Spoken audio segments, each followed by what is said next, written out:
내년이 우리 집안에 저주를 내렸어. 당장 저 귀신 골짜기로 꺼져버려. 오늘 들려드릴 이야기는 조선시대.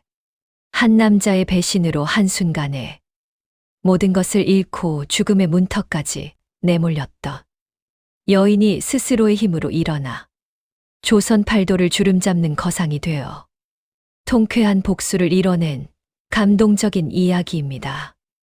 양반가의 적통부인으로 들어간 서윤이라는 여인이 있었습니다.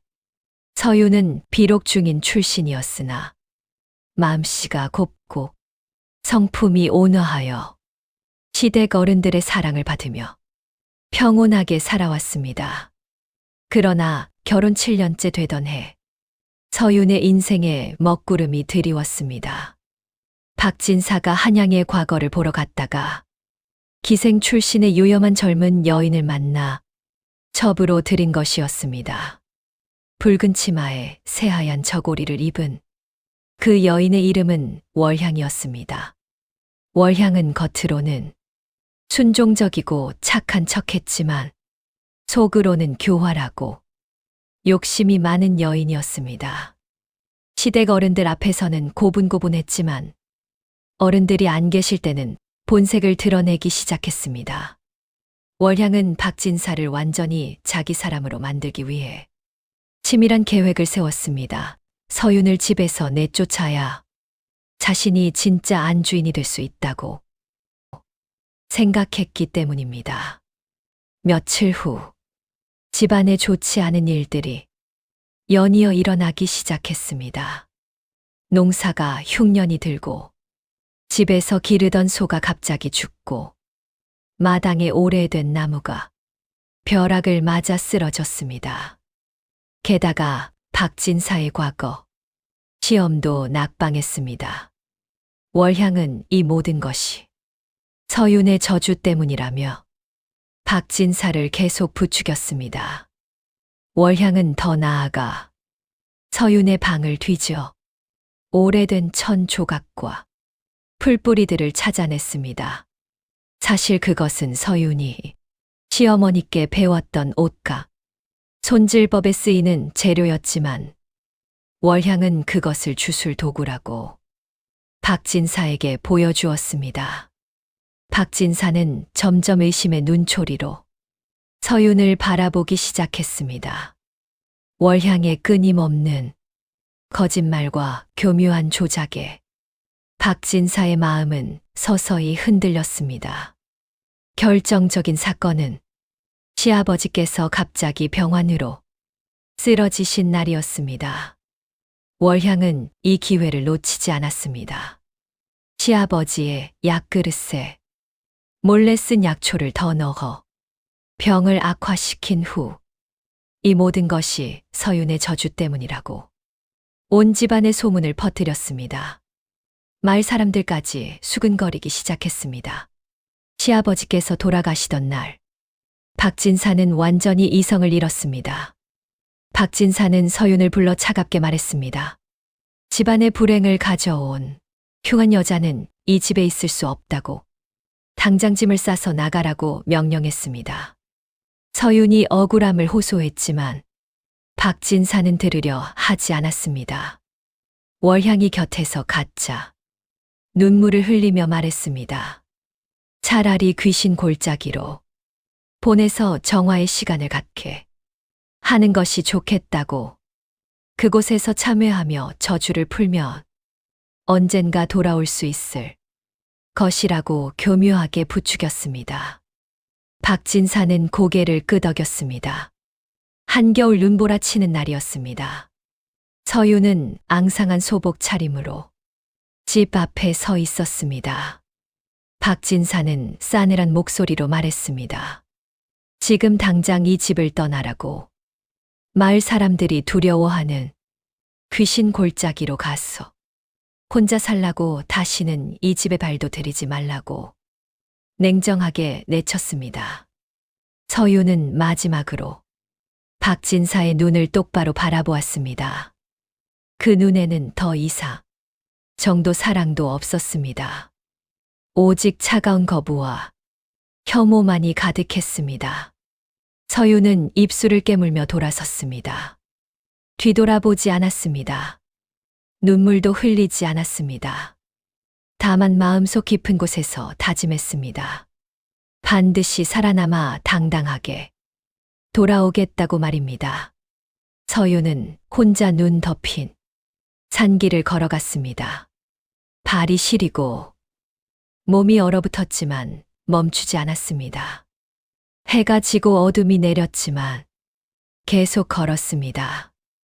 마침내 서유는 마을 사람들이 귀신 골짜기라 부르는 곳에 도착했습니다.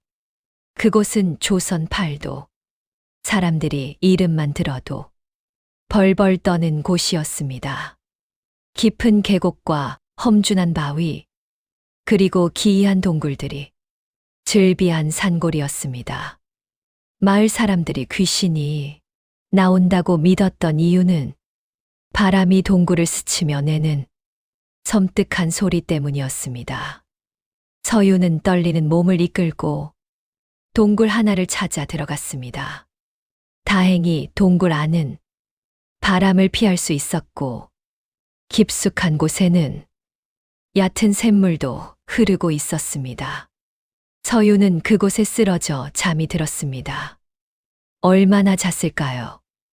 눈을 떴을 때는 이미 다음 날 해가 중천에 떠 있었습니다. 서유는 일어나 주변을 살폈습니다. 배가 고팠지만 먹을 것이 없었습니다.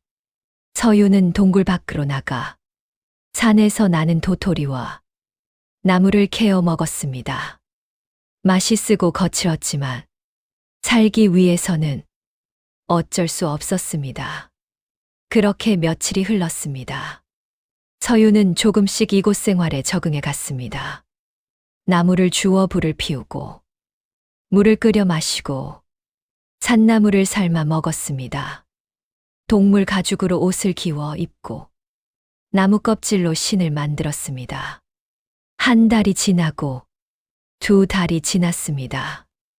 어느 봄날, 서유는 동굴 깊은 곳을 탐색하다가 놀라운 것을 발견했습니다. 바위 틈에서 황금빛으로 빛나는 이상한 이끼가 자라고 있었던 것입니다. 서유는 처음에는 그냥 지나쳤지만 며칠 후 다시 그곳을 찾았을 때 그 이끼가 햇빛을 받으면 더욱 찬란하게 빛난다는 것을 발견했습니다. 서유는 호기심이 생겼습니다. 조심스럽게 이끼 조금을 떼어내 물에 담가 보았습니다. 그러자 물이 눈부신 황금빛으로 변했습니다. 서유는 자신이 입고 있던 옷자락 한 조각을 그 물에 담갔습니다. 잠시 후 꺼낸 천은 이 세상 어디에도 없는 찬란한 황금빛으로 물들어 있었습니다. 더욱 놀라운 것은 그 천이 햇빛을 받으면 마치 살아있는 듯 은은하게 빛을 발한다는 것이었습니다. 서윤의 가슴이 뛰기 시작했습니다. 이것이 바로 자신이 살아갈 희망이 될 수 있다는 확신이 들었습니다. 서윤은 동굴 주변을 더 자세히 살펴보았습니다. 그러자 황금, 이끼 외에도 여러 가지 특이한 식물들과 반짝이는 광석 가루들이 있다는 것을 알게 되었습니다. 빨간 열매, 푸른 이끼, 검은 광석이 각각 독특한 색을 만들어낼 수 있었습니다. 서유는 깨달았습니다. 이곳이 바로 자신에게 주어진 기회라는 것을 말입니다. 서유는 그날부터 낮에는 산에서 재료를 모으고 밤에는 동굴에서 작업을 했습니다. 처음에는 방법을 몰라 많이 실패했습니다. 천을 구할 수 없어 나무 껍질과 풀섬유로 실을 만들어야 했습니다. 손가락이 부르트고 손톱이 깨져 피가 났지만 멈추지 않았습니다. 서유는 여러 가지 시도를 했습니다. 다양한 식물과 광석을 조합하고 물의 온도와 담그는 시간을 조절하며 연구했습니다. 수백 번의 실패 끝에 서유는 조금씩 방법을 터득해 갔습니다. 1년이 지났습니다. 서유는 이제 손으로 직접 배를 짤 수 있게 되었습니다. 나무로 간단한 배틀을 만들고 풀섬유로 만든 실로 천을 짰습니다. 그리고 그것을 황금이끼 물에 담가 염색했습니다. 세상 어디에도 없는 황금빛 천이 탄생했습니다. 밤마다 골짜기에서는 서윤이 배를 짜는 소리가 끊임없이 울려 퍼졌습니다. 마을 사람들은 그 소리를 듣고 귀신이 곡을 한다며 더욱 그곳을 피했습니다. 덕분에 서윤은 아무 방해도 받지 않고 작업에 몰두할 수 있었습니다. 2년이 지나고 3년이 흘렀습니다. 이제 상당한 양의 비단을 만들어 놓았습니다. 황금빛뿐만 아니라 붉은빛, 푸른빛, 검은빛 등 다양한 색깔의 비단들이었습니다. 특히 황금 이끼로 물들인 비단은 달빛 아래에서 은은하게 빛을 내뿜어 신비로웠습니다. 이제 이것을 팔 방법이 필요했습니다. 서유는 조심스럽게 산 아래 마을로 내려갔습니다. 마을 사람들은 귀신 골짜기에서 살아나온 여인을 보고 깜짝 놀랐습니다. 하지만 서윤의 당당한 모습에 감히 함부로 대하지 못했습니다. 서윤은 마을의 작은 포목전 주인에게 자신이 만든 비단 한 필을 보여주었습니다. 포목전 주인은 그 비단을 보고 눈이 휘둥그레졌습니다. 이런 색깔과 광택은 평생 처음 보는 것이었습니다. 포목전 주인은 서윤의 비단을 큰 돈을 주고 샀습니다. 소문은 빠르게 퍼졌습니다. 경상도 깊은 산골에 신비로운 비단을 만드는 장인이 있다는 이야기가 인근 고을로 그리고 한양까지 전해졌습니다. 7년이 더 흘렀습니다. 서윤은 이제 조선 팔도의 상단을 둔 거상이 되어 있었습니다. 서윤의 비단은 임금님께 진상될 정도로 귀한 대접을 받았고 조정의 대신들과 왕실 사람들이 서윤의 비단을 구하기 위해 줄을 섰습니다. 서윤은 큰 기와집을 짓고 수십 명의 장인들을 고용하여 비단을 생산했습니다. 하지만 황금 이끼로 만드는 가장 귀한 비단만큼은 여전히 서윤이 직접 만들었습니다. 그 비밀은 아무에게도 알려주지 않았습니다. 서윤은 재산만 모은 것이 아니었습니다. 가난한 마을 사람들에게 일자리를 주고 굶주린 이들에게 쌀을 나눠주며 덕망 있는 사람으로 존경받았습니다. 특히 서윤은 억울하게 버림받은 여인들을 우선적으로 거두어 기술을 가르쳤습니다. 그들에게 배 짜는 방법과 염색하는 기술을 알려주어 스스로 살아갈 힘을 주었습니다. 서윤의 명성은 날로 높아져 갔습니다. 사람들은 서윤을 조선 제일의 거상이라 불렀고 그 덕망을 칭송했습니다. 그러던 어느 날이었습니다. 서윤의 상단 문 앞에 초라한 행색의 남자가 나타났습니다. 남루한 옷의 얼굴은 수척하고 허리는 굽어 있었습니다. 그 남자는 다름 아닌 서윤의 전 남편 박진사였습니다. 서윤이 떠난 후 박진사의 집안은 급격히 기울기 시작했습니다. 월향은 박진사의 재산을 물쓰듯 하며 사치를 부렸습니다.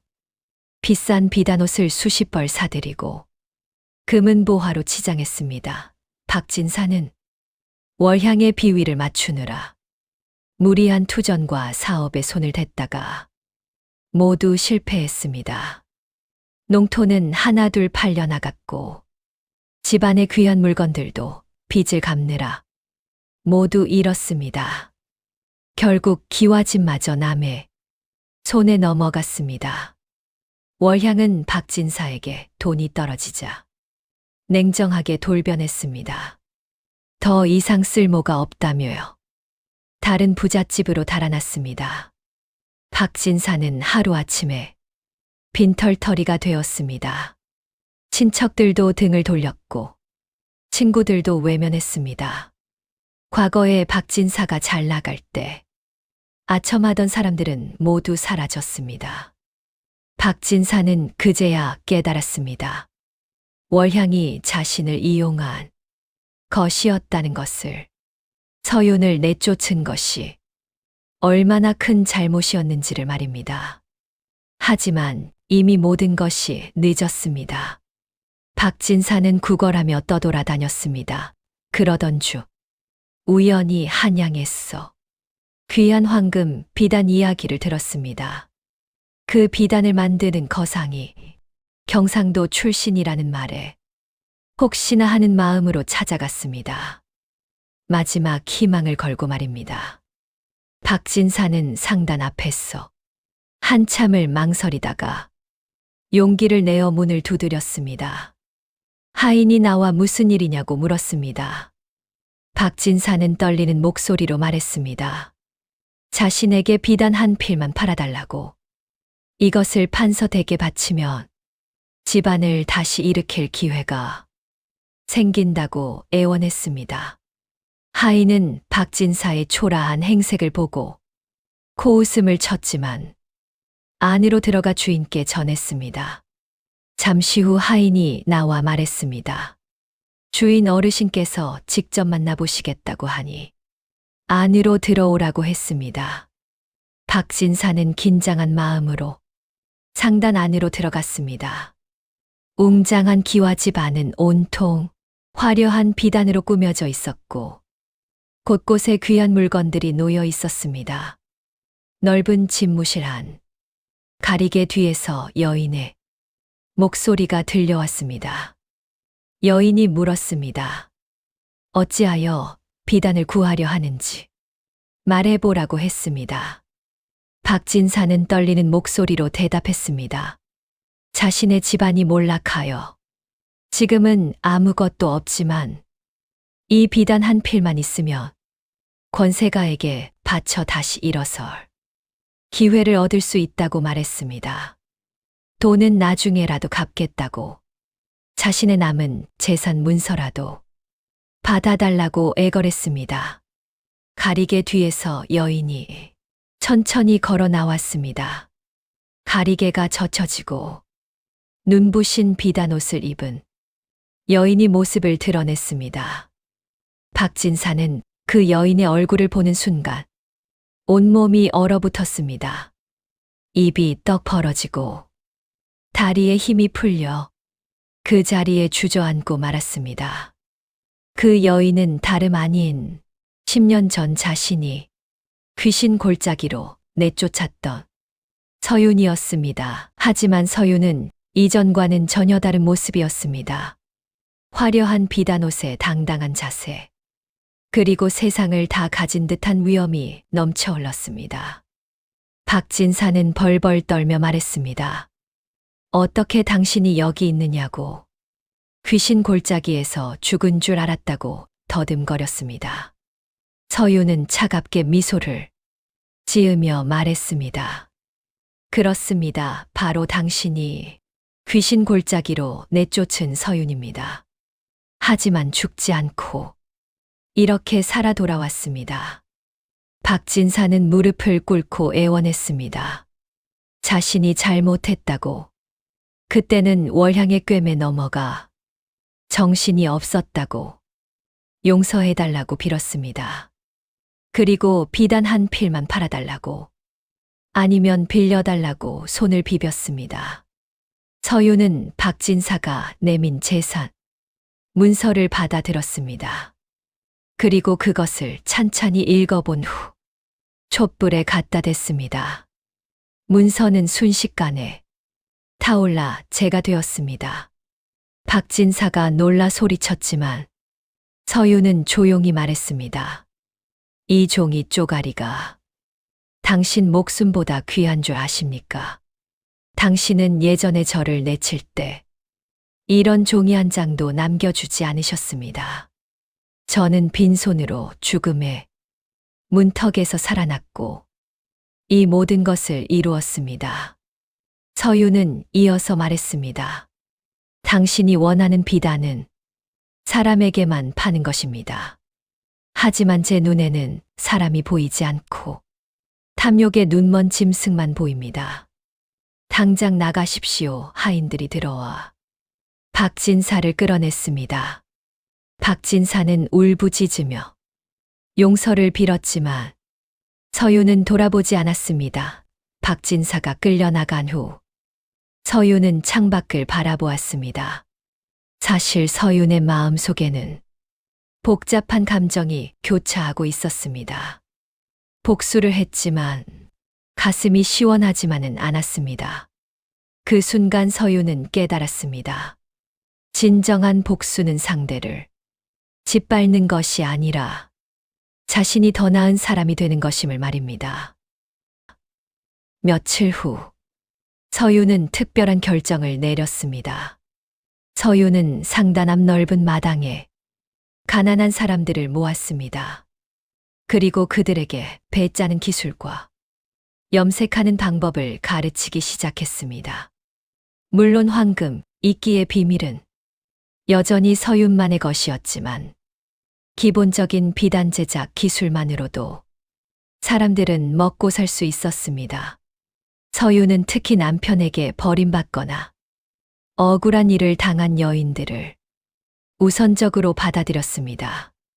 그들에게 기술을 가르치고 일자리를 주었으며 스스로 당당하게 살아갈 힘을 길러주었습니다. 한편 박진사는 상단을 나온 후 한동안 방황했습니다.